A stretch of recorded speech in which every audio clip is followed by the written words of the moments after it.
السلام عليكم ورحمة الله وبركاته. إن الحمد لله نحمده ونستعينه ونستغفره ونعوذ بالله من شرور أنفسنا. من يهده الله فلا مضل له ومن يضلله فلا هادي له، وأشهد أن لا إله إلا الله وحده لا شريك له، وأشهد أن محمدا صلى الله عليه وسلم عبده ورسوله. يا من اتقوا الله حق تقاته ولا تموتون إلا وأنتم مسلمون. يا أيها الناس اتقوا ربكم الذي خلقكم من نفس واحدة وخلق منها زوجها وبث منهما رجالا كثيرا ونساء، واتقوا الله الذي تساءلون به والأرحام إن الله كان عليكم رقيبا.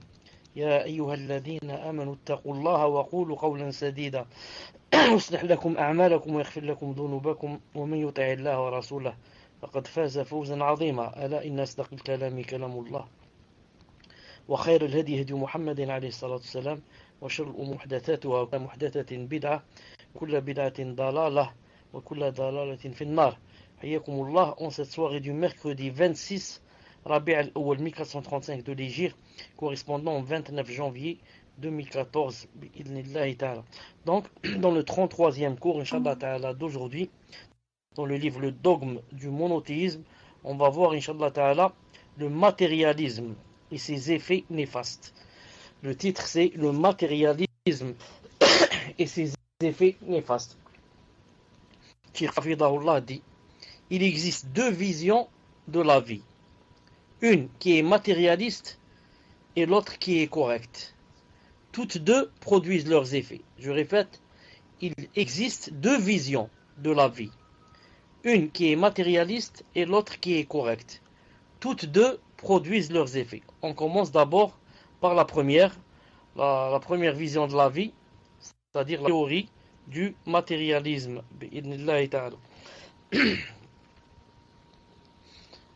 Cette théorie limite à se procurer des biens éphémères, ce qui implique que tout son travail soit consacré à cet objectif sans réfléchir à ce que cela peut entraîner comme conséquence et sans se préparer pour l'au-delà, ni même s'y intéresser. Donc je répète, la théorie du matérialisme veut que ça consiste à ce que l'homme, l'être humain, se limite à se procurer des plaisirs éphémères, c'est-à-dire de courte durée, ce qui implique que tout son travail soit consacré à cet objectif sans réfléchir à ce que cela peut entraîner comme conséquence et sans se préparer pour l'au-delà, même s'y intéresser. Une telle personne ne sait pas qu'Allah Azza wa Jal a fait de ce monde un champ à labourer pour la vie future. Ainsi, il a fait de cette vie un lieu de travail et de vie future un lieu de récompense. En effet, celui qui consacre sa vie bas à accomplir les bonnes œuvres gagnera dans les deux mondes. Par contre, celui qui gâche sa vie gâchera également sa vie future. Allah Ta'ala dit dans le Coran: وَمِنَ النَّاسِ مَن يَعْبُدُ اللَّهَ عَلَى حَرْفٍ فَإِنْ أَصَابَهُ خَيْرٌ اطْمَأَنَّ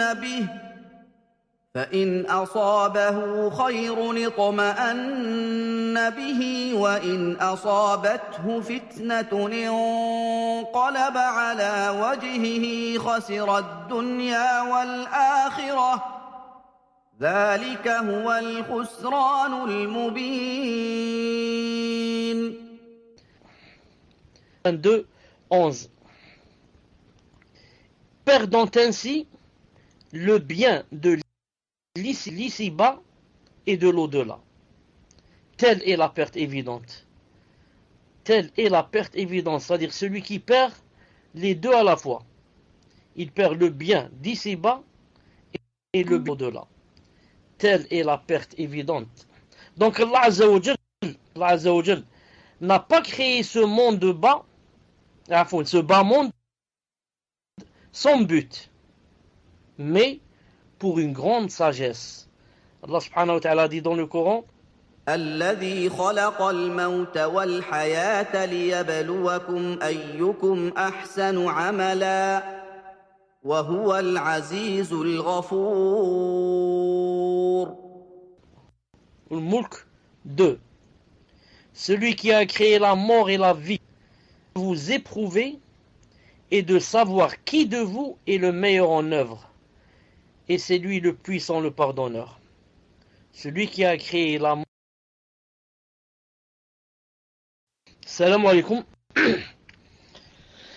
J'étais déconnecté. Donc j'ai dit, Allah subhanahu wa ta'ala dit dans le Coran, Alladhi khalaqa, c'est-à-dire que il n'a pas créé ce monde sans but. Mais par contre, il l'a créé par une grande sagesse. Il l'a créé par une grande sagesse. Entre autres, il a dit الذي خلق الموت والحياة ليبلوكم أيكم أحسن عملا وهو العزيز الغفور. C'est-à-dire, celui qui a créé la mort et la vie afin de vous éprouver et de savoir qui de vous est le meilleur en œuvre. Et c'est lui le puissant, le pardonneur. Donc Allah Ta'ala, il nous a créé. Il a créé la mort et la vie. Pourquoi? C'est pas pour qu'on joue. C'est pas son but. C'est pas comme pour qu'on vive comme des bestiaux. Mais pour qu'il nous éprouve et qu'il sache, alors qu'il sait, pour établir la preuve sur toi, qui est de nous le meilleur en œuvre. Voilà pourquoi on a été créé. Je n'ai créé les djinns et les ins que pour qu'ils m'adorent. Donc pour qu'ils voient qui est le meilleur de nous en œuvre. Il a dit aussi, subhanahu wa ta'ala, il a dit aussi, إنا جعلنا ما على الأرض زينة لها لنبلوهم أيهم أحسن عملا. 18-7. El Kahf 7. Nous avons placé ce qu'il y a sur la terre pour l'embellir. Pourquoi? Afin d'éprouver les hommes et afin de savoir qui d'entre eux sont les meilleurs dans leurs actions. C'est la même chose donc. Tout ce qu'il a placé sur terre, et même la parure et l'embellissement de la terre, c'est juste pour nous éprouver, afin de savoir qui d'entre nous sont les meilleurs dans leurs œuvres et leurs actions.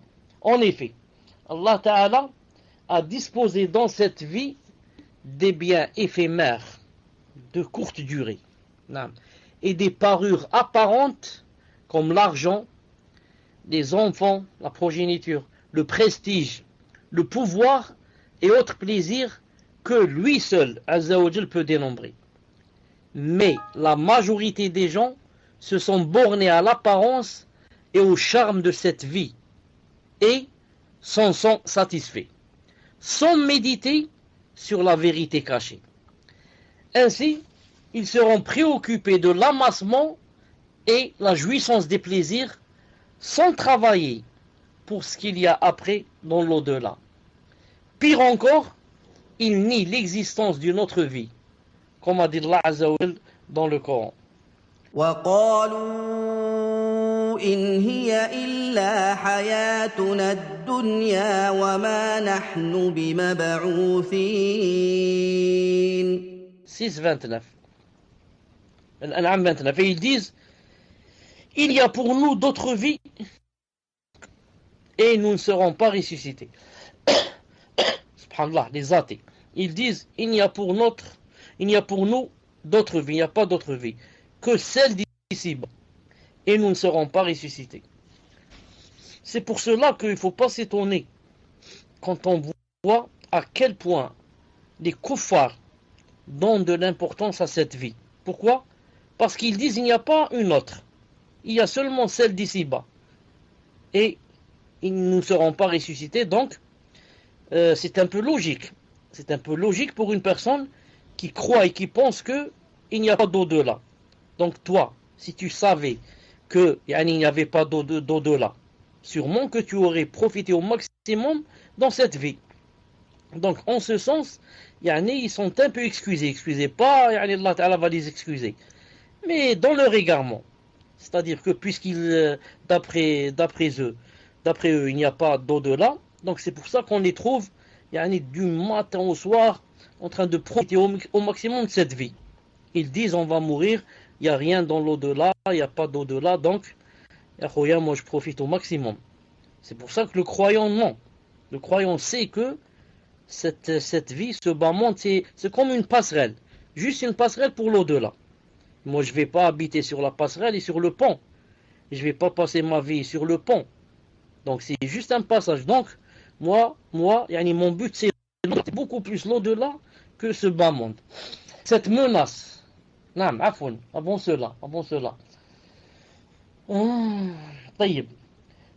Le cheikh dit Hafidallah, mais Allah Azza wa Jal a averti celui qui adopte une telle vision, c'est-à-dire celui qui dit que moi, je vis seulement pour cette dunya. Allah Ta'ala a averti celui qui adopte une telle vision de la vie en disant, il les a avertis en disant إن الذين لا يرجون لقاءنا ورضوا بالحياة الدنيا واطمأنوا بها والذين هم عن آياتنا غافلون أولئك مأواهم النار بما كانوا يكسبون. Ceux qui n'entrent, comme dans le verset précédent, et ceux qui sont satisfaits de la vie présente, et sont en sécurité, et ceux qui sont inattentifs à nos signes et à nos versets, qu'est-ce qu'ils ont ceux-là? Leur refuge sera le feu pour ce qu'ils acquérirent. Le feu éternel. Donc, ceux qui n'espèrent pas la rencontre d'Allah Ta'ala et qu'il y a une autre vie après la mort. Et celui qui est satisfait de la vie présente et ils se sont, masha'Allah, en sécurité, il n'a peur. C'est pour ça qu'Allah Ta'ala, quand il a parlé des gens du paradis, et ils ont commencé à parler quand ils seront au paradis, ils vont dire quoi entre autres? Ils vont dire Inna kunna fi ahlina mushfiqin. Lorsqu'on était dans nos familles, on était mushfiqin, craintifs, on avait peur. Alors que le kafir, regardez ce qu'il dit. Et ils s'y sentent en sécurité. Ils sont satisfaits de la vie présente et s'y sentent en sécurité. Le croyant ne se sent jamais en sécurité dans ce bas monde. Il se sent en sécurité quand il sera dans le paradis. Quand Allah Ta'ala lui dit « Je suis ravi de toi », là-bas il sera en sécurité. C'est pour ça que le prophète sallallahu alayhi wa sallam a dit dans un hadith authentique, a dit que Allah Ta'ala jamais il ne groupait à une personne de sécurité et de peur. Il a dit, celui qui se sent en sécurité dans cette dunya, je lui ferai peur ou bien aura peur yawm al-qiyamah. Et celui qui se sent en insécurité, il avait peur dans cette dunya, je lui donnerai la sécurité yawm al-qiyamah. Allahu Akbar. Ça ne marche jamais ensemble. Il faut choisir. Tu veux la sécurité ici, tu auras la peur demain. Tu veux avoir ici, être craintif, tu auras la sécurité demain. Allahu Akbar. Alhamdulillah. Nous, Inch'Allah Ta'ala, on choisit quoi? On choisit la peur ici et l'insécurité. Malish. Mais, Inch'Allah Ta'ala, la grande sécurité, là-bas, bi'idhni subhanahu wa ta'ala. Il a dit aussi, Allah Azza wa Jal, il a dit aussi, Men kana yurid, pour ceux qui disent on veut seulement le bas monde, Men kana yuridu al-hayat ad-dunya wa zinataha, nuwaffi ilayhim a'malahum fiha wa hum fiha la yubkhasun. أولئك الذين ليس لهم في الآخرة إلا النار وحبط ما صنعوا فيها وباطل ما يعملون. Regardez bien le verset qui va venir et essayez de le méditer bi'idhnillahi ta'ala. Hud 15 et 16. Ceux qui veulent la vie présente avec sa parure, c'est-à-dire ils ne veulent pas l'au-delà, ils veulent la vie présente, nous allons les rétribuer exactement selon leurs actions sur terre, sans que rien leur en soit diminué. C'est-à-dire dans cette vie, Allah Ta'ala va te donner exactement comme ce que tu as fait. Et il ne va pas yani t'enlever injustement un atome. Un atome. Pourquoi? Tu veux la vie présente, tu veux la vie d'ici-bas, naam, tu en seras, Inch'Allah Ta'ala, rétribué comme il se doit dans ce bas monde. Rien ne t'en sera diminué. Mais attention, c'est quoi la fin du verset? Ceux-là, voilà, ceux-là qui n'ont rien dans l'au-delà que le feu. Voilà. Tu auras tout ici, rien dans l'au-delà, sauf le feu qui t'attend. Ce qu'ils auront fait ici-bas sera un échec et sera vain ce qu'ils auront œuvré. Donc, ce qu'ils auront fait ici-bas, ils ont été rétribués pour cela. Mais en rencontrant Allah Ta'ala, ils n'ont trouvé que le feu qui attend. Et tout ce qu'ils ont fait ici, ils ont été rétribués et ne comptent pas là-bas, il sera vain là-bas. Aucune chose ne sera acceptée là-bas. Naam. Cheikh Fawzan Hafidallah dit, cette menace englobe ceux qui adoptent une telle pensée de la vie, que ce soit parmi les gens qui font de bonnes œuvres, mais dans le but d'acquérir les biens de la vie présente, tels que les hypocrites et ceux qui parlent d'attirer le regard des gens, ou bien les mécréants qui ne croient pas à la résurrection, ni à la rétribution, comme les impies et les partisans d'idéologies destructrices, telles que le capitalisme, le communisme et la laïcité athée. En vérité, tous ceux-là n'ont pas connu la réalité de la vie, de la vraie vie. Et leur vision ne diffère pas de celle des bestiaux, des animaux. Ils sont même plus égaux encore, car ils ont supprimé leur faculté de raisonnement et ont consacré leur énergie et leur temps à ce qui est éphémère, de courte durée, sans rien préparer pour ce qui est après la mort. Et nul n'échappera. Contrairement aux bestiaux que rien n'attend et qui n'ont pas la faculté de raisonnement. Allah Ta'ala a dit dans le Coran, أم تحسب أن أكثرهم يسمعون أو يعقلون إن هم إلا كالأنعام بل هم أضل سبيلا. Est-ce que tu penses que la plupart d'entre eux entendent ou comprennent? Ils ne sont en vérité comparables qu'à des bestiaux, ou plutôt ils sont plus égarés encore du sentier. Tu penses que la plupart d'eux entendent, c'est-à-dire la vérité quand tu l'as dit, ou comprennent pourquoi ils ont été créés, comprennent qu'est-ce qu'ils doivent faire dans ce monde, comprennent qu'est-ce qui les attend. Ils ne sont en vérité comparables qu'à des bestiaux, ou plutôt, ils sont plus égarés que les bestiaux. Ils sont plus égarés que les bestiaux du sentier. Non, car les bestiaux ne pensent pas à cela. Les bestiaux, ils sont excusés. Allah Ta'ala ne leur a pas donné la raison qui leur permet de penser et de méditer et de dire on doit faire de bonnes œuvres pour rencontrer Allah, pour qu'il nous fasse rentrer au paradis. Donc eux, ils sont excusés, mais les mécréants ne sont pas excusés. Allah Ta'ala leur a donné quoi? La raison, l'intelligence. Tu ne vois pas que parmi des mécréants, il y a des super génies. Il y a Einstein, il y a Pasteur et je ne sais pas qui, de grands génies, de grands... Non. Pourquoi génie? Seulement dans le bas monde. Mais pour l'au-delà, ce sont des bestiaux. Non. Taïb. Qu'est-ce qu'il reste encore? Allah Azza wa Jal a qualifié les partisans de cette théorie comme étant sans connaissance. D'abord, il a dit que ce sont des bestiaux. Il a dit aussi qu'ils sont comme étant sans connaissance. Lorsqu'il a dit Azza wa Jal, وعد الله لا يخلف الله وعده ولكن أكثر الناس لا يعلمون ظاهرا من الحياة الدنيا وهم عن الآخرة هم غافلون. 36 et 7. Regardez.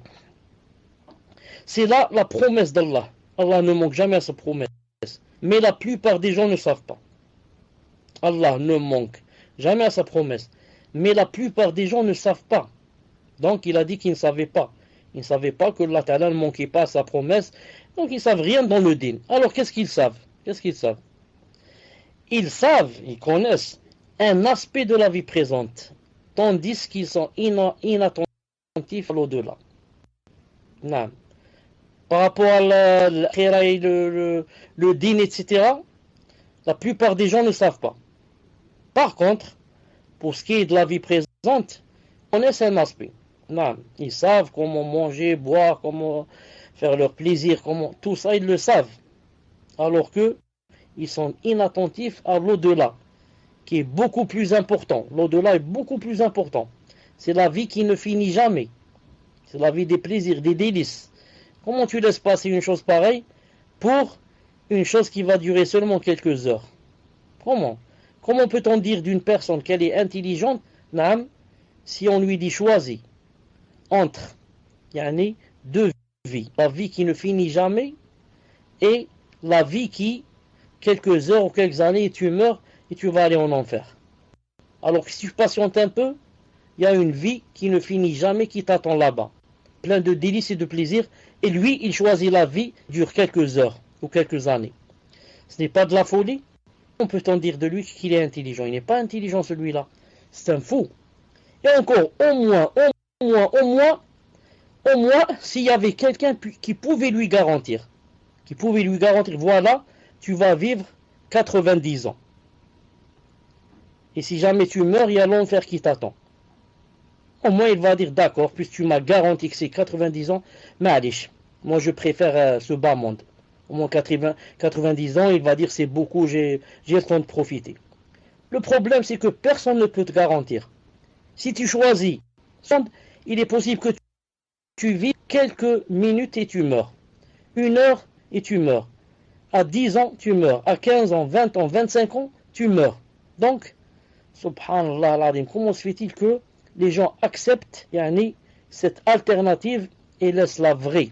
Donc c'est une preuve que les gens ne sont pas intelligents. Ceux qui pensent comme ça ne sont pas intelligents. Ils sont pas intelligents. Naam. Cheikh Fawzan dit hafidahullah. Quoi qu'ils soient compétents dans le domaine des inventions et l'industriel, ils restent des ignorants qui ne méritent pas d'être qualifiés de savants, puisque leur science ne dépasse l'aspect apparent de la vie présente. Naam, ta science, au maximum, qu'est-ce que tu as acquis avec ta science? Elle t'a ramené de l'argent, tu as bu, mangé, tu t'es endormi. Voilà ta science qu'elle t'a ramené au maximum. Naam. Cette science étant limitée, c'est pas comme la science de l'au-delà. Donc, il ne mérite pas ce noble titre de savant. Ce titre désigne plutôt ceux qui sont versés dans la connaissance d'Allah Azza wa Jal et sa piété. Comme a dit Allah subhanahu wa jal dans le Coran. Il a dit إنما يخشى الله من عباده العلماء إن الله عزيز غفور. Par les serviteurs, seuls les savants craignent Allah. Allah est certes puissant et pardonneur. Fatir 28. Parmi ces savants, seuls les savants craignent Allah Azza wa Jal. Tous ceux qui craignent Allah Azza wa Jal, qu'ils sont en quelque sorte savants. Même si ce n'est pas savant dans le sens de grand savant, mais alhamdoulilah, puisqu'il a craint Allah Ta'ala, c'est qu'il sait des choses. Il sait des choses. Il sait qu'il y a un au-delà. Il sait qu'il y a un enfer, qu'il y a un paradis, qu'il y a une autre de cette vie à faire, qu'il y a des obligations. Donc celui-là est savant. Qu'il a craint Allah, il a de la science, bi'idhnillahi ta'ala. Comme par exemple, le cheikh dit, comme par exemple pour le matérialisme. Allah a cité l'histoire de Qarun et ce qu'il lui a donné comme trésor.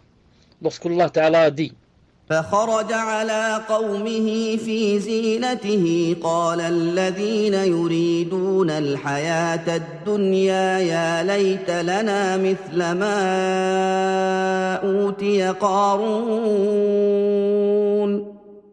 قال الذين يريدون الحياة الدنيا يا ليت لنا مثل ما أوتي قارون إنه لذو حظ عظيم. Lorsqu'il sortit, Aaron, il sortit à son peuple dans tout son apparat, tout ce qu'il possédait comme or. Alors ceux qui aimaient la vie présente dirent, ceux qui aiment la vie présente dire, ah, si seulement nous avions comme ce qui a été donné à Corée, Aaron. Il a été doté, certes, d'une immense fortune. Une immense fortune. Donc lorsque Corée, Aaron, est sorti, avec tous ses chevaux et tout son or et sa parure et ce qu'il possède, Naam, qu'ont dit les gens? Ils ont dit, si seulement nous avons comme ce qu'il a. Ensuite, là, ils ont dit, ah, il a été doté d'une immense fortune. Mais ceux qui ont dit comme ça, ce sont qui? Allah Ta'ala dit, ceux qui aiment, ou qui aimaient la vie présente dire. Ce sont les gens de la dunya qui pensent quoi? Les gens de l'au-delà ne pensent pas comme ça. Quand ils voient quelqu'un très riche et avec beaucoup d'ail de parure, ils ne pensent pas comme ça. Toute personne qui dit, ah, si j'avais comme lui, ah, il a de la chance, il a une immense fortune. Toute personne qui dit comme ça, personne qui est de la vie présente. C'est une personne qui aime la vie présente. Naam, ce n'est pas comme ça qu'on doit dire. Cheikh Fawzan dit Hafidhullah, si ils ont souhaité avoir la que lui, ils l'ont envié et qualifié comme quelqu'un de chanceux, selon leur vision matérialiste. C'est également le cas pour les pays non musulmans, connus pour leur énergie industrielle et économique, que les musulmans regardent avec admiration, sans tenir compte de leur mens et du terrible sort qui les attend. Ce regard erroné les a poussés à vénérer les non-musulmans, à les respecter au fond d'eux-mêmes et à les imiter dans leur comportement et mauvaises habitudes. Ceci, au lieu de les imiter dans ce qui est sérieux, dans la préparation de la force et tout ce qui est utile comme invention et fabrication, conformément à la parole d'Allah Azza wa Jal, وأعدوا لهم ما استطعتم من قوة et préparez pour lutter contre eux tout ce que vous avez comme force. Tout ce que vous avez comme force. Moi, si je dois imiter un mécréant, je ne l'imite pas dans sa façon de s'habiller, sa façon de parler et dans sa façon de vivre. Non, celui-là, il n'est pas comme moi. Celui-là, il vit pour la dunya, il ne vit pas pour l'au-delà. Il n'a pas d'au-delà. Comment je vais l'imiter? C'est pas possible. Il a une conception erronée. Si je dois l'imiter, je l'imite dans quoi? Dans la technologie. Et donc, comment me préparer pour que je devienne fort, comme a dit Allah Ta'ala. Tout ce que vous pouvez comme force. Comment construire des fusées, construire je ne sais quoi. Des choses, pour que personne, aucun pays ne puisse me menacer. Comment découvrir des médicaments à toutes les maladies comme ça. Dans cela, je les imite. Mais je ne vais pas les imiter dans leur façon de vivre, et dans leur mode de vivre, dans leur conception de la vie. Sinon, ça va me pousser à les imiter dans leur religion aussi. Donc tout cela, c'était quoi, si vous vous rappelez? Cheikh Fawzan, Hafidhullah, a dit au début qu'il y avait deux modes de vivre. La théorie du matérialisme, c'est tout ce qu'on vient de voir maintenant. Et la deuxième, la théorie correcte. C'est la théorie correcte, bi'idhnillahi ta'ala. Quoi la théorie correcte? Elle consiste à ce que l'homme, voilà, celui qui veut savoir c'est quoi la théorie correcte pour pour la pratiquer.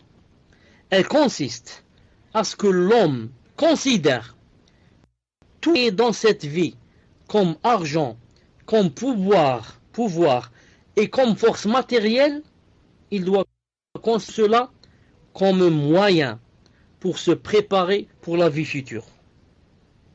Je répète, elle consiste, la vraie théorie, la théorie qui va te sauver quand tu vas rencontrer Allah subhanahu wa ta'ala si tu l'appliques.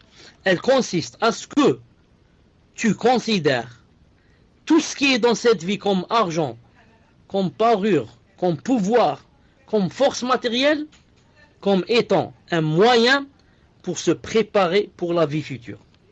En réalité, la vie présente n'est pas critiquée pour ce qu'elle est, mais ce qui est approuvé ou désapprouvé, ce sont les actes du serviteur réalisés dans cette vie. Car elle est une passerelle et un viaduc pour la vie future. De cette vie dont on s'approvisionne pour le paradis. La meilleure des vies réservée aux gens du paradis est méritée suite à ce qu'ils ont accompli durant la vie présente. Il n'y a pas de paradis si tu ne passes pas par la vie présente. Naam. Sauf pour celui qui meurt. Mais Allah a voulu qu'on passe d'abord par cette vie pour aller là-bas. Donc c'est un champ de labour. Celui qui a semé, alhamdoulilah, il va labourer, il va récolter Yawm al-Qiyamah. Et celui qui n'a pas semé dans cette vie, ni labouré son champ, il ne va rien trouver. La meilleure des vies du paradis est méritée suite à ce qu'ils ont accompli dans la vie présente. De ce fait, elle est le lieu de combat pour l'islam. Le lieu de combat, de prière, de jeûne, de dépenses dans le sentier d'Allah, l'aumône, ainsi que l'arène de concurrence pour le... Allah Ta'ala dira aux habitants du paradis, Yawm al-Qiyamah. Qu'est-ce qu'il va leur dire? Il leur dira كلوا واشربوا هنيئا بما أسلفتم في الأيام الخالية. Mangez et buvez agréablement pour ce que vous avez avant dans les jours. Allah Ta'ala va te dire, maintenant rentre au paradis. Qu'est-ce que tu fais au paradis? Mange et bois, entre autres, mange et bois. Agréable. Pourquoi? Parce que tu as avancé, tu as fait des choses dans les jours passés. Les jours passés où? Dans ce bas monde. Quand tu étais vivant, tu as avancé pour le jour-là, pour ce jour-là, où Allah Ta'ala va te dire, mange et bois agréablement, car tu as avancé, tu as fait des choses, tu as prié, tu as fait l'aumône, tu as fait le hajj, tu as blâmé le munkar, tu as ordonné le bien, tu as fait mille et une choses. Alors aujourd'hui, mange et bois agréablement. Par contre, celui qui n'a rien avancé dans ses jours passés, ou plutôt, n'a avancé que le mal, n'a avancé que les choses qui ne sont pas bien, celui-là, on va lui dire, donc, rentre à Jahannam, rentre en enfer, et il ne te reste qu'à tenter. Tu n'as pas d'autre solution. Voilà, Inch'Allah Ta'ala, pour le cours d'aujourd'hui, bi'idhnillahi subhanahu wa ta'ala. Subhanak Allahumma bihamdik, ashhadu an la ilaha illa ant, astaghfiruka wa atubu ilayk. Assalamu alaykum wa rahmatullahi wa barakatuh. طيب Cheikh, on va essayer de commencer, Inch'Allah, mais vous risquez d'avoir des coupures, Allahu a'lam. Bismillah wa salatu wa salam ala rasulillah. La première question, Cheikh. Question d'un frère qui dit, Hayakumullah, sur la théorie correcte, comment faire quand on est obligé de travailler avec des mécréants pour les tenues vestimentaires? Pouvez-vous me conseiller car je dois travailler en costume très souvent? Barakallahu fikum, Cheikh. Assalamu alaikum wa rahmatullah. Donc là, une personne se plaignait, une personne se plaignait comme quoi elle devait travailler avec le costume. Et comment donc elle devait faire? La réponse, Allah subhanahu wa ta'ala a'lam, Allah subhanahu wa ta'ala a'lam, c'est que en mettant le costume, Le costume, c'est quoi? C'est un pantalon et une veste. Il faut faire de sorte que le pantalon ne descende pas en dessous des chevilles. Il faut faire de sorte que le pantalon, bi'idhnillahi ta'ala, ne descende pas en dessous des chevilles. Et on essaye d'éviter la cravate, sauf si on nous l'impose. Sinon, la cravate, il ne faut pas la mettre quand on peut ne pas la mettre bi'idhnillahi ta'ala. تفضل. Barakallahu fikum, cher. Question suivante d'un frère qui dit qu'il transmet la question d'une sœur. Donc sa question, voilà, j'ai 13. Afouane, cette question n'est pas en rapport avec le cours, je ne peux pas la poser. Je viens de la découvrir. Donc question suivante d'un frère qui dit comment en suivant les savants ne pas faire partie du verset qui dit et ils ont pris leurs rabbins et leurs moines comme seigneurs en dehors d'Allah. Barakallahu fikum, cher. Le verset que tu viens de citer, Akhifillah, c'est pour ceux qui suivent les savants. Lorsque les savants interdisent le licite et permettent l'illicite. Et il dit, moi je les suis. Naam. Malgré qu'ils font cela, je ne sais pas, il est rentré dans le verset. Et si quelqu'un suit les savants à cause des dalils, à cause des versets qu'ils ont cités, à cause des hadiths du prophète sallallahu alayhi wa sallam, dans ce cas, il ne rentre pas dans ce verset bi'idhnillahi subhanahu wa ta'ala. Au contraire, il rentre dans le verset As'alu ahl al-dhikr in kuntum la ta'lamun. Demandez et questionnez les gens du dhikr, c'est-à-dire les savants, si vous ne savez pas. Naam. Tfadlal. Barakallahu fikum, cher. Je vais passer une question. C'est la question d'une sœur qui dit conformément au verset dont le sens rapproché est mangez et buvez agréablement pour ceux que vous avez avancés dans les jours passés. Y a-t-il des informations dans le Coran et la Sunna concernant ceux qui, ici-bas, n'ont rien pratiqué de la religion par ignorance? Nous savons que Yawm al-Qiyamah, ils seront testés. Mais concernant leur place au paradis, seront-ils au même degré que ceux qui ont œuvré sur terre ou auront-ils un statut particulier, cher? Barakallahu fikum. Il y avait des coupures au moment où c'était très important. C'est-à-dire que je n'ai pas compris donc de quelle frange de gens on est en train de parler. Non, de quels gens on est en train de parler, j'ai pas entendu le mot. Tfadlal. Cher. Donc la sœur dit, donc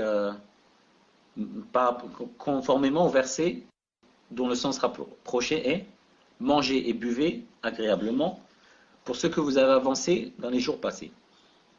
Donc y a-t-il des informations dans le Coran et la Sunna concernant ceux qui ici-bas n'ont rien pratiqué de la religion par ignorance?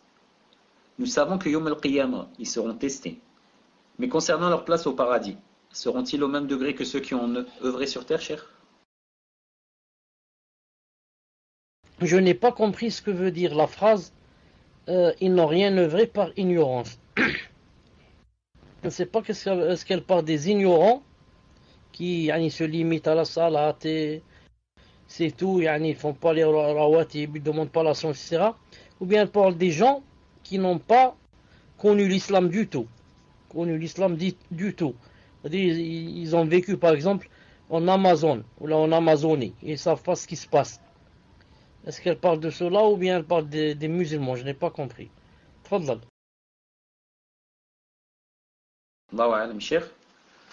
En fait, elle veut dire entre celui qui dans sa vie aura œuvré dans le khair et d'autres qu'Allah Ta'ala n'aura pas guidé vers le fait de faire tout ce bien, et souvent par ignorance.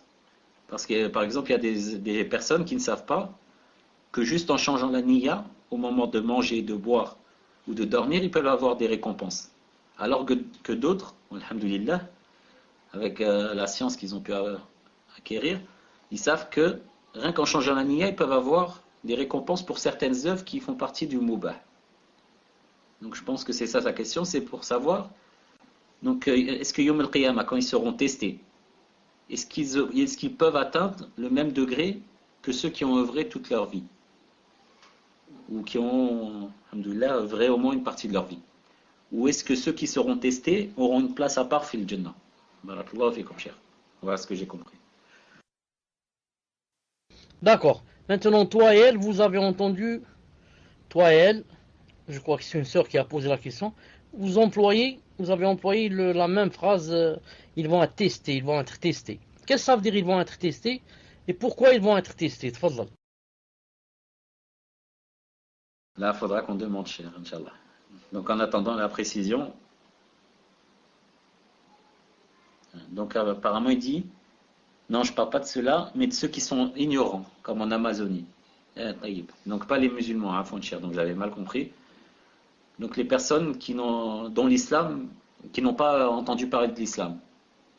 Donc, lorsqu'ils seront testés, est-ce qu'ils peuvent atteindre le degré de ceux qui ont œuvré sur terre? Ou est-ce qu'ils auront toujours un degré moindre? Barakallahu fikum, cher. Maintenant, j'ai compris et c'est clair. Quand on a su qu'elle parlait des ignorants, de ceux qui n'ont pas connu l'islam du tout. Là, ça devient clair, et c'est ceux-là qui seront testés. Car un ignorant musulman qui ne connaissait pas bien son dîn ne sera pas testé. Il sera ou bien excusé s'il était loin des savants, ou bien il aura des péchés, il sera châtié si Allah ne lui pardonne pas, pour ne pas avoir demandé la science, alors que c'était possible de la demander. El-Mohim. Les gens qui vont être testés, on a cité une fois dans le hadith qu'ils étaient de 4 sortes, entre autres, ceux qui ont vécu à le fatra, c'est quoi? C'est dans un messager, par exemple, les deux prophètes. Les savants ont dit, de même ceux qui vivaient dans un endroit, par exemple, désertique, par exemple, comme l'Amazonie.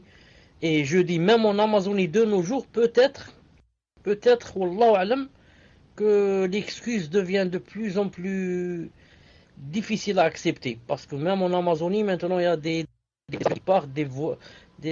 bateaux qui voguent, ils ont même le téléphone, ils ont... On parle d'autrefois, les pygmées, ceux qui vivaient et mangeaient les singes, etc. Quand ils vont être testés, le hadith n'a pas montré, a montré seulement que s'ils répondent bien et que Allah Ta'ala va leur envoyer un messager qui si ils obéissent, qu'ils seront au paradis. Et que quiconque ne lui obéit pas sera jeté en enfer. Donc maintenant, le hadith n'a pas montré qu'ils seront au paradis. Est-ce qu'ils seront comme les autres ou pas? Même si, on ne peut pas parler comme ça de sa tête, même si, du côté de la logique, on sait que celui qui fait, ce n'est pas comme celui qui n'a pas fait. Même si deux personnes seront au paradis, c'est sûr que celui qui a fait, ce n'est pas comme celui qui n'a pas fait. Celui qui a prié, celui qui a donné de l'aumône, celui qui a combattu Sabillah, celui qui a fait cela, sûrement, que son statut ne sera pas comme celui qui, une personne, Allah Ta'ala va la tester, l'a excuser, lui a dit rentre au paradis.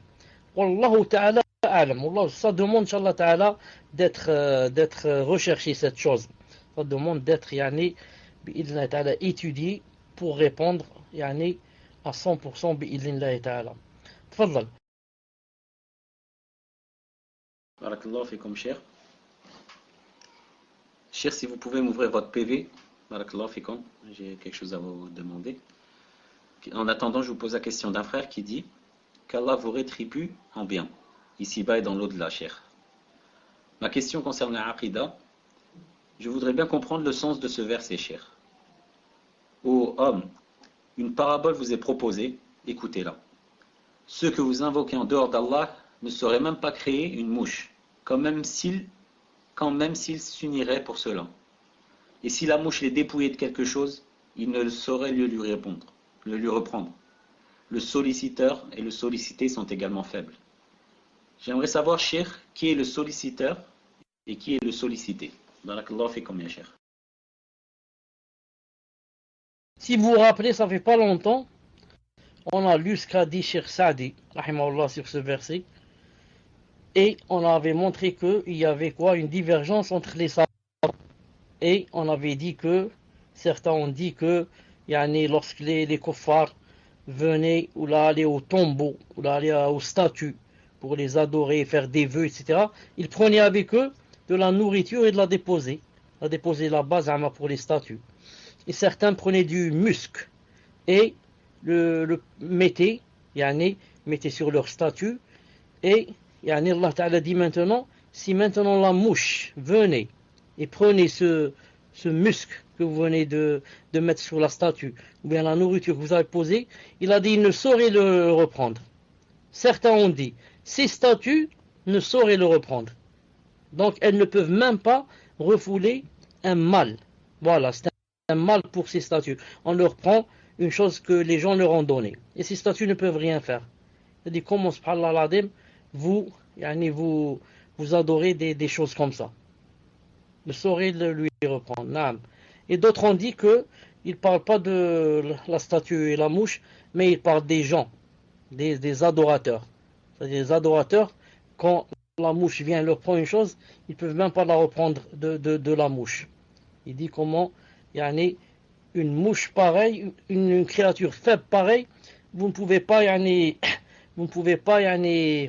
disons, la combattre, ou bien lui prendre ce qu'elle vous prend. Naam. Donc dans tous les cas, Allah subhanahu wa ta'ala est en train de blâmer. Il est en train de blâmer ces gens-là et leur statut. Les gens et leur statut. Bi'idhnillahi ta'ala. Tfaddal.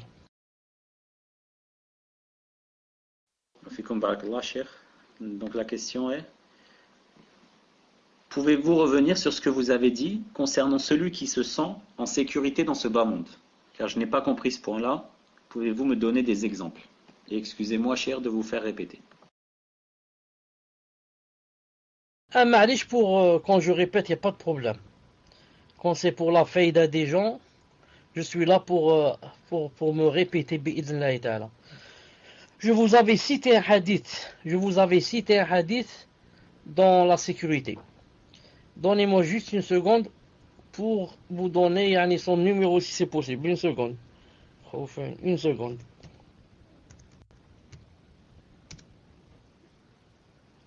Une seconde, bi'idhnillahi ta'ala. Je suis en train de chercher un hadith que Cheikh Al-Albani a authentifié. Non, que Cheikh Al-Albani rahimahullah a authentifié. Moi, je voudrais son numéro bi'idhnillahi ta'ala. Une seconde.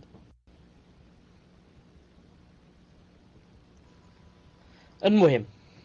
Le temps que le programme cherche le hadith, je dis. Le prophète sallallahu alayhi wa sallam veut montrer que Allah Ta'ala ne joint jamais, ne groupe jamais pour une personne, à la même personne, entre deux peurs et deux sécurités. C'est-à-dire, celui qui veut l'au-delà doit avoir peur ici, peur de l'enfer, peur de rencontrer Allah Ta'ala avec les mauvaises œuvres, peur de ne pas avoir le ravissement d'Allah. Donc, il doit faire des efforts ici. Naam. Et le contraire. Et celui qui va ici se sentir en sécurité, au point de dire, c'est pas la peine que je travaille, ni que je fasse les œuvres, rien ne me manque ici, je suis machallah, donc là-bas rien ne va me manquer, etc. Comme ça ils disent, naam. Celui-là aura peur yawm al-qiyamah. Il aura très peur. Pourquoi? Car le hadith du prophète sallallahu alayhi wa sallam est clair. Il a dit, jamais Allah Ta'ala ne groupe une personne entre deux peurs et deux sécurités. Il a dit, s'il a peur ici, il aura la sécurité dans l'au-delà. S'il a la sécurité ici, il aura la peur dans l'au-delà. J'espère, Inch'Allah Ta'ala, que c'est clair. Sinon, demande à la personne, je lui réexplique, bi'idhnillahi ta'ala. Tfaddal.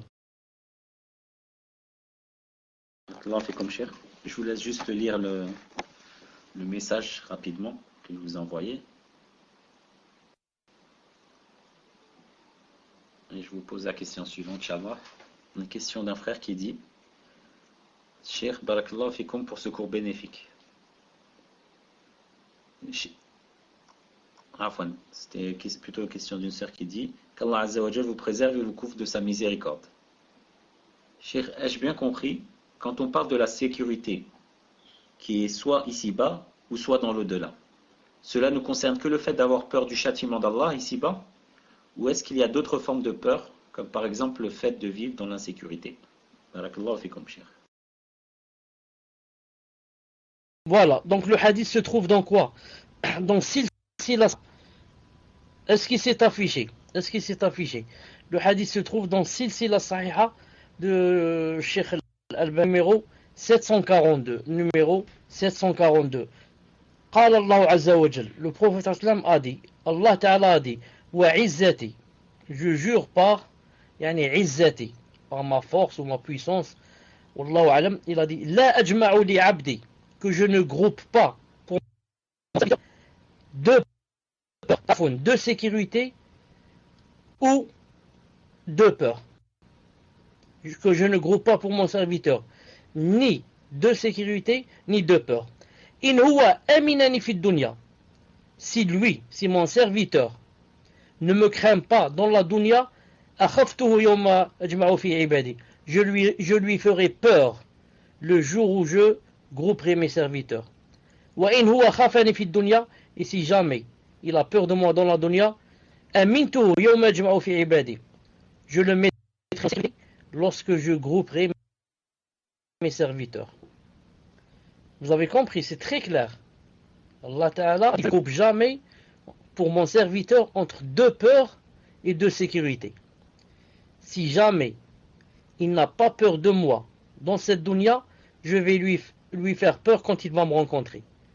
Et s'il a peur de moi dans cette dunya, je le mettrai en sécurité quand il va me rencontrer. Allahu Akbar.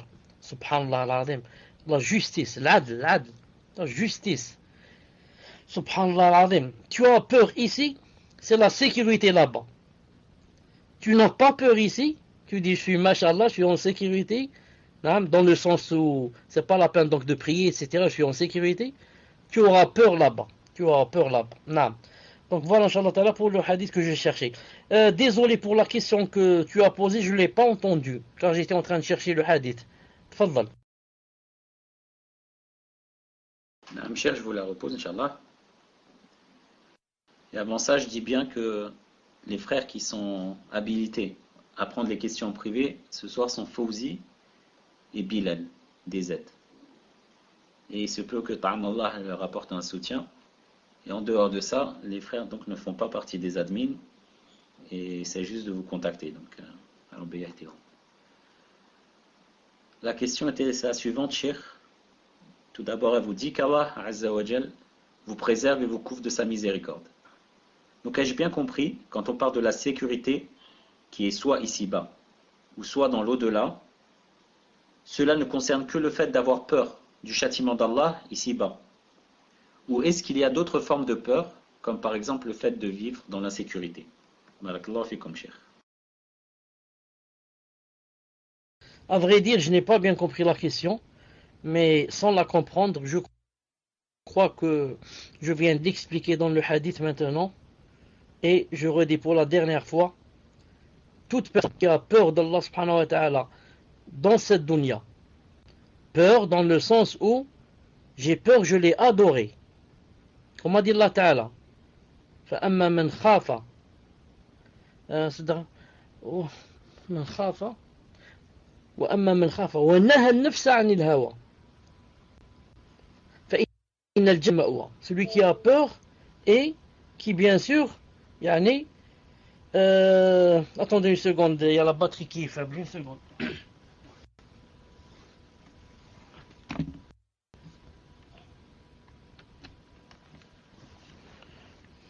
Je disais, la peur qui te pousse à adorer Allah subhanahu wa ta'ala. C'est pas la peur de je pleure et j'ai peur d'Allah alors que je ne prie pas et je bois de l'alcool. Non. Toute personne qui a eu peur d'Allah subhanahu wa ta'ala ici, qui a fait les efforts pour ne pas avoir le châtiment d'Allah subhanahu wa ta'ala, Allah ta'ala lui a garanti la sécurité yawm al-qiyamah.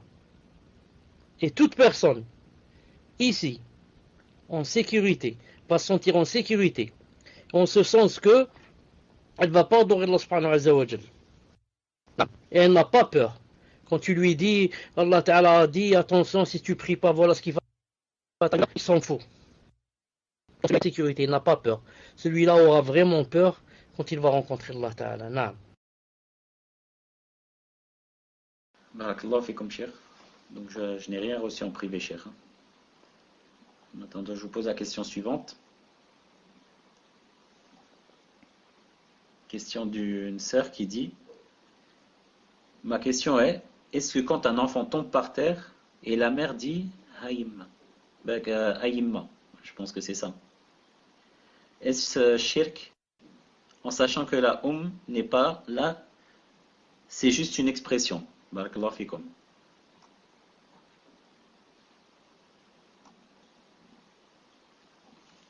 Enfin, en attendant que je dise la suite, cher, si vous pouvez répondre à cela.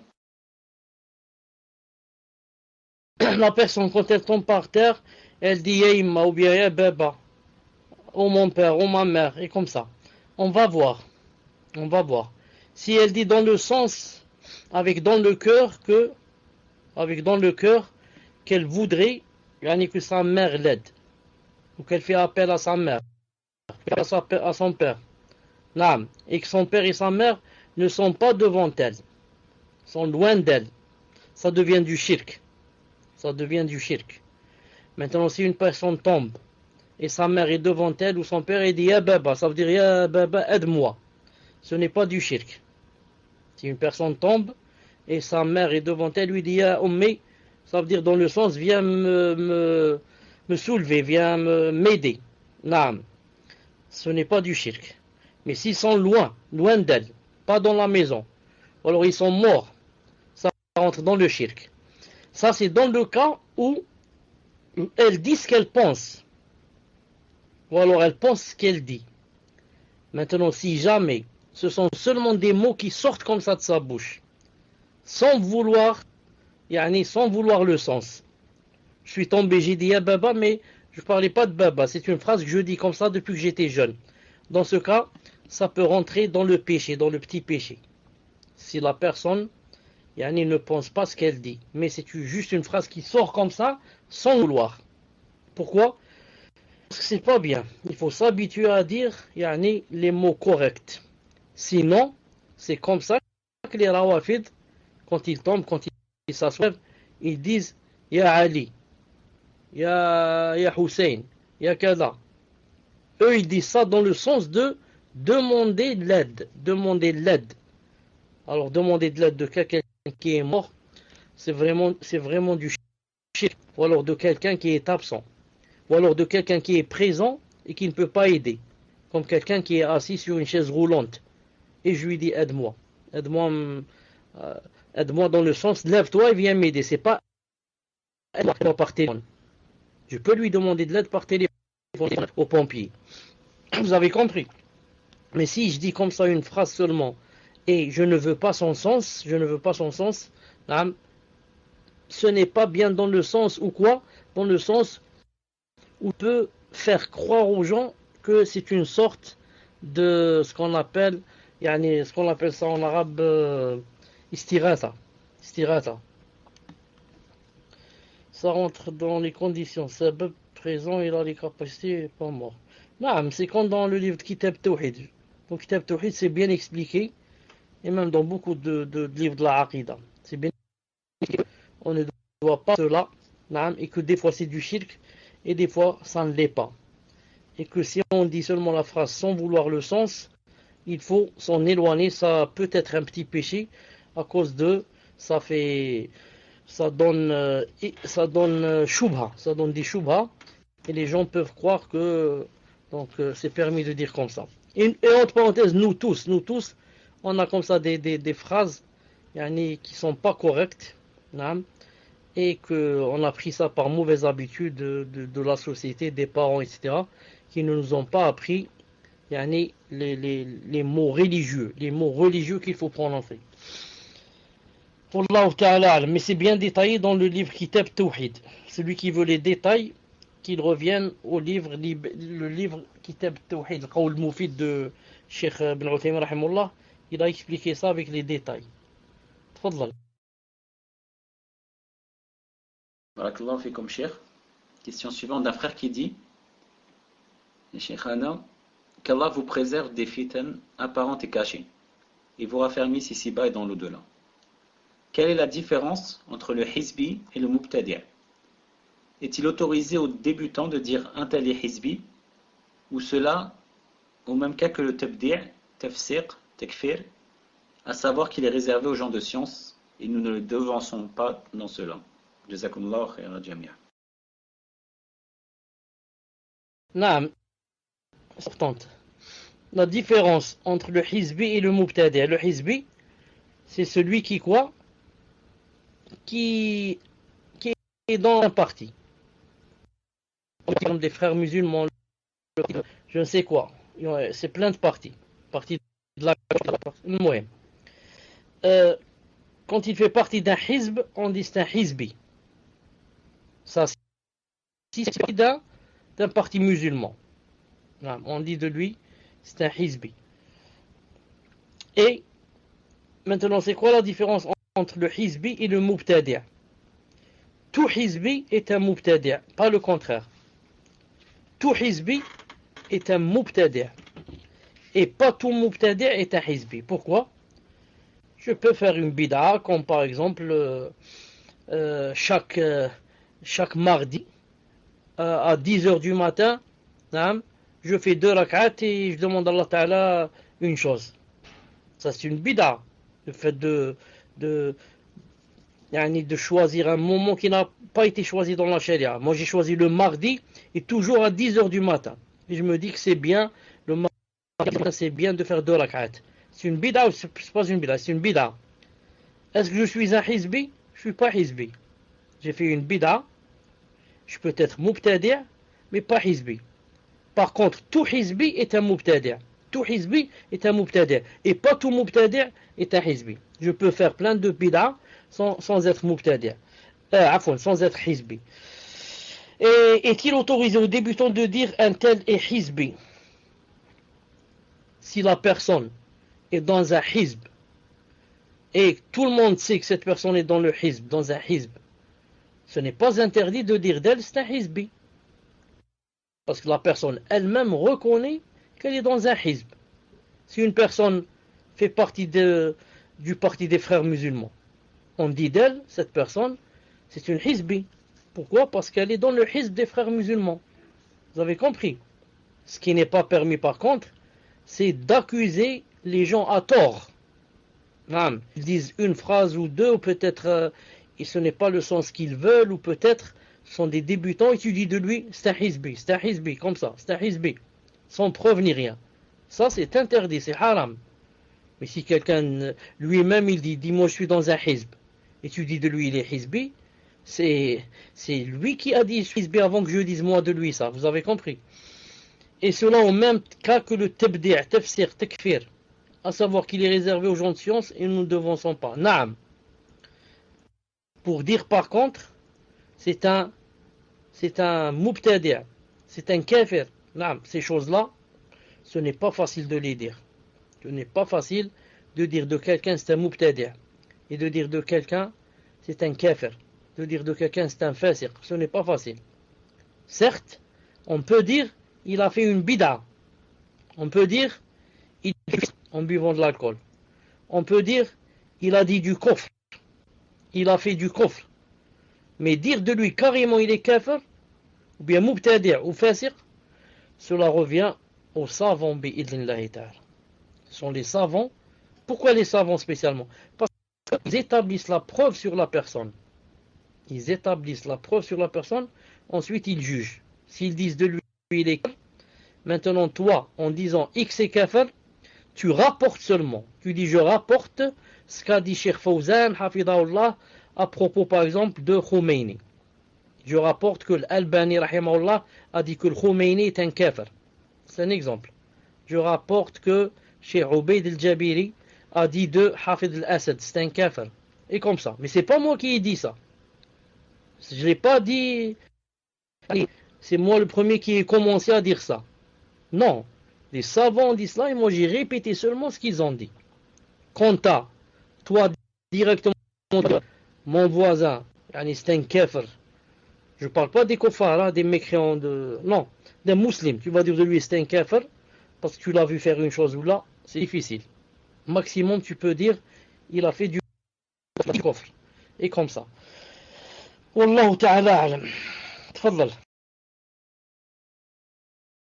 Barakallah fikum, Cheikh. Question suivante d'un frère qui dit Barakallah fikum pour ce cours bénéfique. Cheikh, je discutais une fois avec un frère et il disait en ce sens que Sarkozy, c'est quelqu'un de bien. Pas qu'il cherche que la paix parce qu'il cherche que la paix entre les musulmans, les chrétiens et tout le monde à travers la laïcité. Et aussi, il remet en doute certaines lois. Par exemple, que le musulman qui est devenu kafir doit être tué. Et subhanallah, il apprécie beaucoup les lois françaises et leur mode de vie.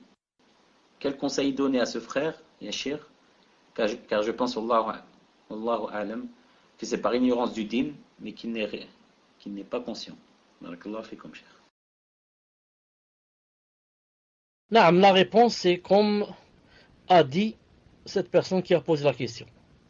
Car cette personne qui pense ainsi, c'est une personne qui ne connaît pas sa religion. Naam. Si une personne connaissait la religion, sa vraie religion, alors elle connaît qu'il y a dans des choses. La personne ne connaît pas sa religion, elle va croire quoi? Elle va croire que certaines choses sont bien, etc. Et certaines lois sont bien, et certaines personnes sont bien, et certaines idéologies sont bien, certains concepts sont bien, certains modes de vie sont bien. Pourquoi? Parce qu'il n'a pas ce qu'on appelle la balance. Tu n'as pas la balance religieuse, tu n'as pas les textes, tu n'as pas le Coran et la Sunna, tu n'as pas la science, tu n'as pas ce qu'on dit les savants. Alors, tu juges maintenant de ta tête. Même si c'est possible que tu dises la mixité c'est bien. L'alcool c'est bien. C'est pour celui qui prend juste un ou deux verres. C'est bien. Et comme ça, mille et une choses de haram, tu vas dire c'est bien. Et ça va t'arriver aussi le contraire. Des choses qui sont bien, tu vas dire d'elles, elles sont pas bien. Je te dis par exemple la polygamie. Tu me dis non, la polygamie n'est pas bien. Alors que c'est Allah Ta'ala qui l'a légiféré. Tu me dis non, elle n'est pas bien. Et comme ça, il y a des choses. C'est-à-dire quelqu'un qui va perdre complètement le raisonnement, le vrai raisonnement. Pourquoi? Parce qu'il n'a pas la balance. Il n'a pas sur quoi se baser religieusement. Donc c'est une personne que je demande à Allah Ta'ala qu'il la réveille et lui fasse apprendre sa religion bi'idhnillahi ta'ala. Tfadlal. Amin, barakallahu fikum, Cheikh.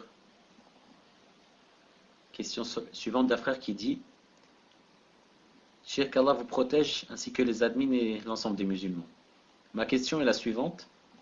Est-ce du shirk de dire à chaque fois qu'il nous arrive un mal? Donc est-ce du shirk de dire à chaque fois qu'il nous arrive un mal que ça vient du sihr?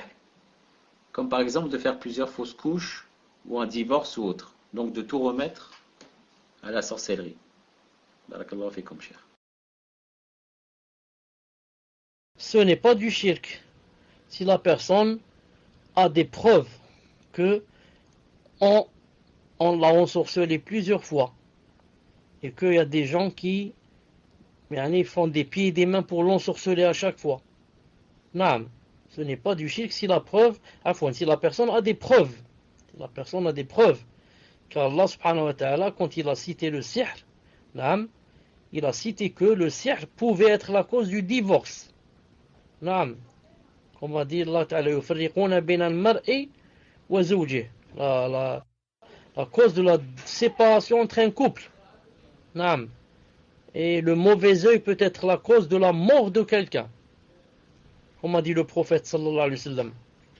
Il a dit inna al-ayn tudkhil al-rajul al-qabr wa tudkhil al-jamal al-qidr. Il a dit le mauvais œil peut faire entrer la personne dans la tombe, c'est-à-dire peut tuer la personne. Et peut faire entrer le chameau dans la marmite, peut tuer le chameau. Et comme ça. Non. Seulement que la personne ne doit pas exagérer. Ne doit pas exagérer au point de tout remettre sur le sihr. Des fois, la personne ne prend pas des causes et va s'enfermer dans une chambre et va dire maintenant, moi j'ai du sihr, c'est trop tard, donc je m'enferme comme ça, ni je vais travailler, ni je vais adorer Allah, ni rien, j'ai du sihr. Non, la personne, si elle sait qu'elle a du sihr, elle doit combattre, bi'idhnillahi ta'ala, combattre pour qu'elle soit excusée devant Allah subhanahu wa ta'ala. Combattre tant qu'elle puisse. En faisant la ruqya, en revenant vers Allah, en faisant des du'as, en se soignant, jusqu'à ce que, si elle ne peut pas, la yukallifullahu nafsan illa wus'aha. Tfaddal. Barakallahu fikum, cher. La question suivante, donc question d'une sœur, qui dit: pouvez-vous m'expliquer les deux versets suivants? Soit pas. Et qu'est-ce qu'il y a dans ta main droite, ô Moussa? Il dit: c'est mon bâton sur lequel je m'appuie, qui me sert à effeuiller les arbres pour mes moutons, et j'en fais d'autres usages. Pourquoi Allah Ta'ala demandait à Moussa alayhi salam ce qu'il avait dans sa main, sachant qu'Allah Ta'ala a la science de toutes choses? Jazakumullahu khayran, cher. Afwan, cher, si vous pouvez mettre le verset 17, car la question concerne encore plus le verset 17. D'ailleurs, et qu'est-ce qu'il y a dans ta main droite, Moïse? Il dit: c'est mon bâton, sur lequel je m'appuie, qui me sert à effeuiller les arbres pour moutons, et j'en fais d'autres usages. Allah subhanahu wa ta'ala, quand il pose la question, ce n'est pas parce qu'il ne sait pas, mais car il veut dialoguer ici avec qui? Avec Moussa alayhi salam. Non, dialoguer avec lui. Il lui pose la question: qu'est-ce que tu as dans ta main droite? Moïse répond: c'est mon bâton sur lequel je m'appuie, qui sert à m'effeuiller, etc. Ensuite, Allah Ta'ala va lui dire: une seconde. Une seconde, on va voir qu'est-ce qu'il y a après.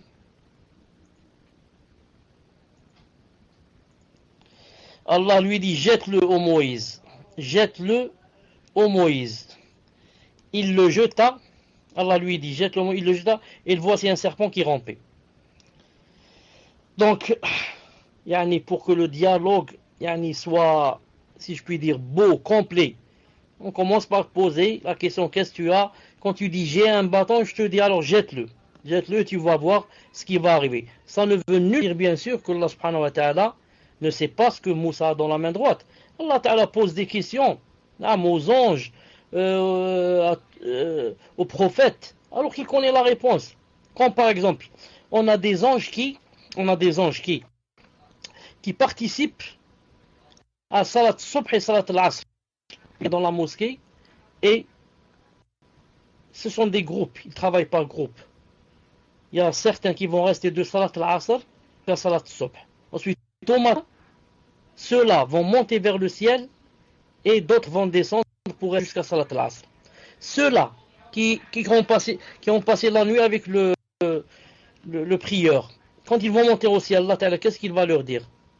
Kayfa taraktum abdi? Comment avez-vous laissé mon serviteur? Ils disent: on l'a fait on est allé vers lui, on l'a trouvé en train de prier, et on l'a délaissé, on l'a laissé en train de prier. Donc, Allah Ta'ala pose une question ici, mais il connaît la réponse. Ici, c'est pourquoi?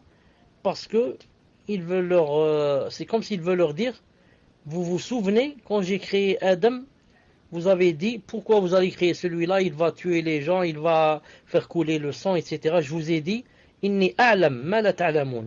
Je connais ce que vous ne savez pas. Regardez maintenant comment ils sont en train de prier, etc. Et la même chose fait Arafat, lorsque les gens vont se réunir, fait Arafat, le jour du Hajj. Allah subhanahu wa ta'ala va dire: qu'est-ce qu'ils veulent ceux-là? Il demande aux anges: qu'est-ce qu'ils veulent ceux-là? Pourquoi sont-ils venus comme ça, tous en blanc? Ils lèvent les mains vers moi. Qu'est-ce qu'ils veulent? Alors qu'il sait ce qu'ils veulent. Mais montrer que regardez comment qu'ils m'adorent, etc. Donc, Allah Ta'ala, quand il pose la question, toujours, et il connaît la réponse. Si jamais une personne dit Allah Ta'ala ne connaît pas la réponse, elle devient quoi? La personne, a'udhu billah, elle quitte l'islam. Mais il y a des sagesses qui demandent, des fois c'est pour établir la preuve sur eux, et des fois pour que le dialogue soit plus complet comme ça. Wallahu ta'ala alam. Cheikh, donc la sœur dit, étant reconvertie, ma famille est beaucoup dans le dunya et au quotidien. Cela n'est pas évident. Cela n'est pas évident. Quel comportement avoir avec eux et comment garder un bon comportement avec eux, surtout avec des parents qui insultent constamment notre religion et notre djilbab, ses adeptes, etc. Barakallah fikum, Cheikh. Je dis à cette personne, ce n'est pas une chose facile. La situation qu'elle vit et que vit une personne comme elle, ce n'est pas une chose facile. Surtout que vous savez, ceux qui d'entre vous étaient dans le coffre et se sont... Même, je dis, même les musulmans qui ne pratiquaient pas, qui étaient vraiment dans la dunya, et qui sont revenus vers Allah subhanahu wa ta'ala. Vous savez tous que quand quelqu'un commence, et c'est la tauba, la nouvelle tauba, ou bien la reconversion, ils sont toujours comme un paradis dans son cœur. Ils sont vraiment la foi, la douceur de la foi dans le cœur, etc. Et maintenant, il doit rencontrer des problèmes dans sa famille. La plupart du temps, il va rencontrer des problèmes. Les gens n'acceptent pas qu'une personne change comme ça facilement. Facilement, elle change, comme on dit, elle tourne à 180 degrés. De la musique, elle passe élégant. Et l'autre, de la drogue et je ne sais quoi, il passe directement au siwak et la barbe et... C'est pas facile pour les parents et même pour la société. Mais surtout les parents qui sont proches de la personne, c'est pas facile pour eux d'accepter une chose pareille. C'est pour cela que dans la première étape, il faut toujours et au maximum essayer d'être patient le maximum. J'essaie d'abord de les éviter au maximum. Quand je rentre dans la maison, salam alaikum. Si ce sont des musulmans, salam alaikum, la basse. Et ça va, alhamdoulilah, et j'essaie d'aller dans ma chambre. Éviter le contact avec eux, sauf quand il faut contact. Soit quand ils m'appellent à manger, soit quand ils me disent va m'acheter quelque chose, soit quand ils me posent une question pour que je réponde. Sinon, je dois être occupé par quoi? Pas par eux. Parce qu'eux, ils vont être un grand problème pour moi. Si je n'ai pas la patience nécessaire, la personne va abdiquer. Va dire non, c'est trop, j'en peux pas. Et elle va retourner les talons, billah. Toi, Allah subhanahu wa ta'ala est avec toi. Tôt ou tard, tu auras le dessus sur eux, qu'ils veuillent ou pas. Eux, ils ont les shayatines avec eux. Toi, tu as les anges avec toi. Allah subhanahu wa ta'ala t'aide. Il y a des anges qui t'entourent et qui t'aident et qui raffermissent ton cœur. Les autres, il y a les shaitans qui sont avec eux, qui leur inspirent comme ça les choses mauvaises. Tu les vaincras tôt ou tard. Il faut juste patienter et ne pas trop s'occuper d'eux. Ne pas trop s'occuper d'eux. Je sors, je vais chez des frères, ou là je vais chez des sœurs. Bien, s'ils me laissent tranquille, je m'enferme dans ma chambre. Je vais un cours. Éviter le maximum de rentrer en conflit avec eux. Si maintenant je peux, Allah Ta'ala m'a donné les moyens d'aller habiter seul, ce serait la meilleure chose. Pour qu'ils me laissent tranquille. Et sans toutefois couper les liens. Sans toutefois couper les liens. Je téléphone à ma mère, comment ça va maman, je téléphone à mon père, comment ça va mon père, je vais les visiter, etc. Mais, il y en a qui me laissent tranquille, je les laisse tranquille. Donc je dis, patience, là, tous les messagers, tous les pieux et tous les savants et tous les musulmans sont passés par cette étape. Cette première étape qui est la difficile. Ensuite, tu vas voir, Inch'Allah Ta'ala, que toutes les choses vont rentrer dans l'ordre. Bi'idhnillahi Ta'ala. Tfadlal. Pour ne pas perdre de temps, Inch'Allah. Question suivante d'une sœur qui dit Hafidakum Allah ya Shaykhana.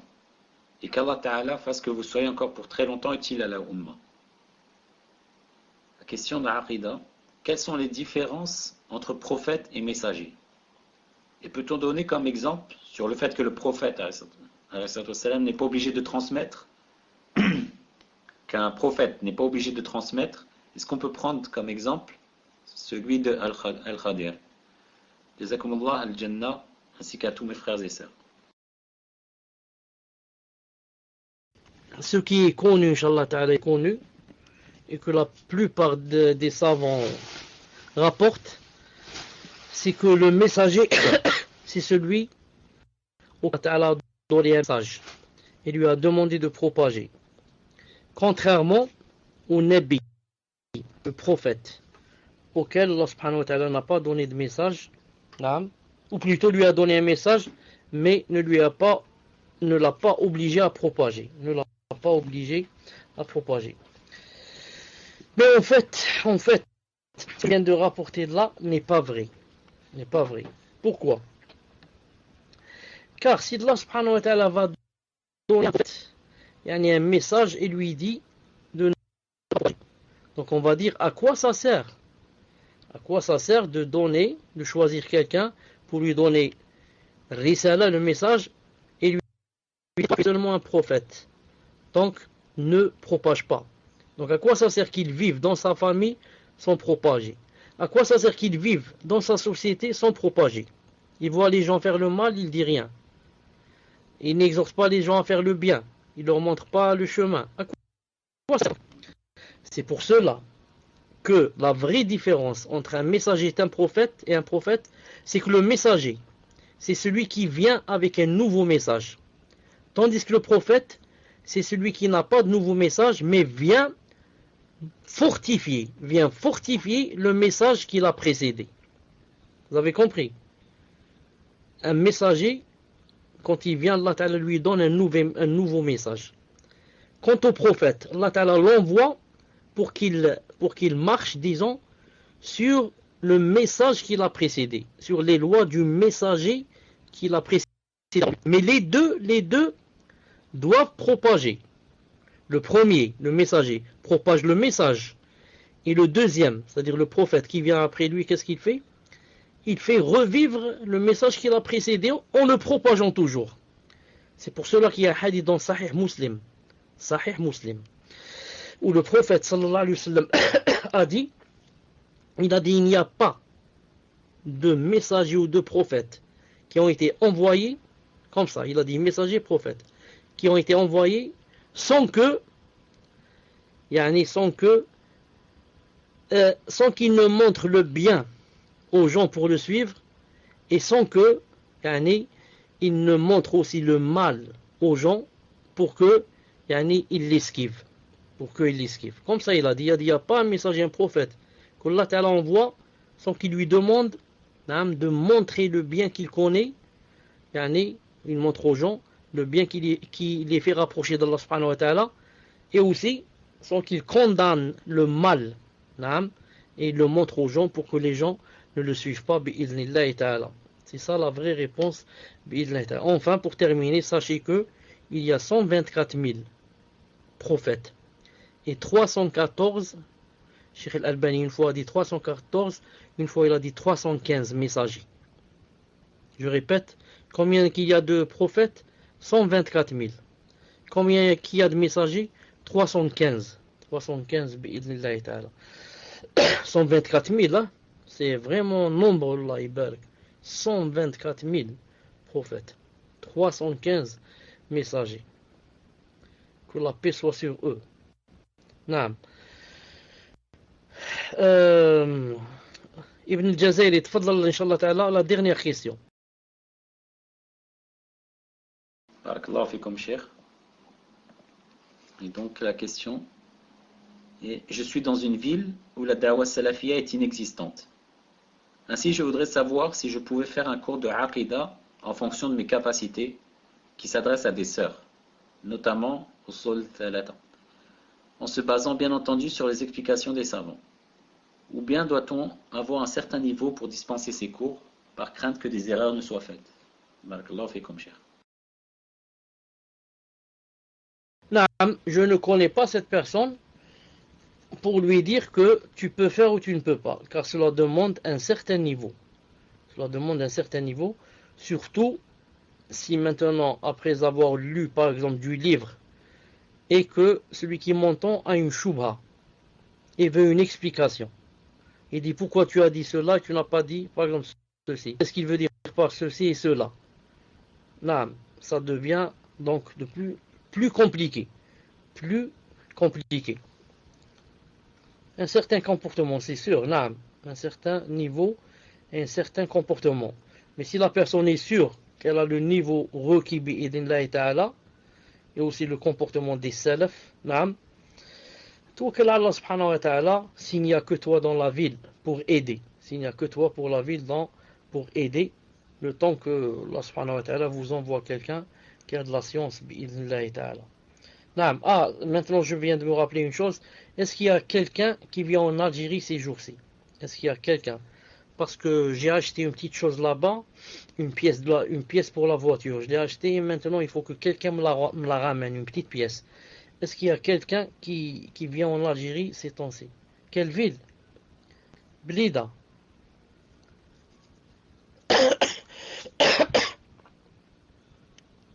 Ah, en France. C'est un mot un peu difficile. Je vais voir le mot de la ville. Une seconde. Si je l'ai toujours ici. Mohamed, est-ce que tu te rappelles? Voilà, les bains. Jazakallah khair. Je me rappelle les bains, mais ton nom, c'est difficile pour moi. Ton nom, les bains, Adawa. S'il y a quelqu'un qui vient ces temps-ci en Algérie, Ma'alish, dans 10 jours, 15 jours, un mois, naam, qu'il me contacte, Inch'Allah Ta'ala, pour que il contacte quelqu'un ou le sur ton dans les bains. Bi'idnillahi Ta'ala. Naam. Taïb, je vous donne le micro, Inch'Allah. Cheikh, le micro, c'est pour une question ou khalas, Inch'Allah? Normalement, c'est pour finir, Inch'Allah. Toujours avant de finir, je donne le micro pour voir est-ce que tout est dans l'ordre, Inch'Allah Ta'ala. S'il n'y a rien à aller, je fais la dua de la fermeture, Inch'Allah Ta'ala. Tfaddal. Non, barakallahu fikum, Cheikh. Juste pour vous dire barakallahu fikum wa jazakumullahu khairan. Et aussi dire aux personnes désolées parce qu'on reçoit toujours beaucoup de questions. On n'a même pas pu finir celle sur le cours et sur la aqidah. Et donc j'espère que vous comprenez pourquoi on donne on privilégie ce type de questions. Et on espère que vous êtes compréhensif aussi sur le fait que Cheikh, malgré tout le temps qu'il accorde, ne peut pas répondre à toutes les questions. Donc barakallahu fikum pour votre compréhension wa jazakumullahu khairan. نعم. سبحانك اللهم وبحمدك أشهد أن لا إله إلا أنت أستغفرك وأتوب إليك. السلام عليكم ورحمة الله وبركاته.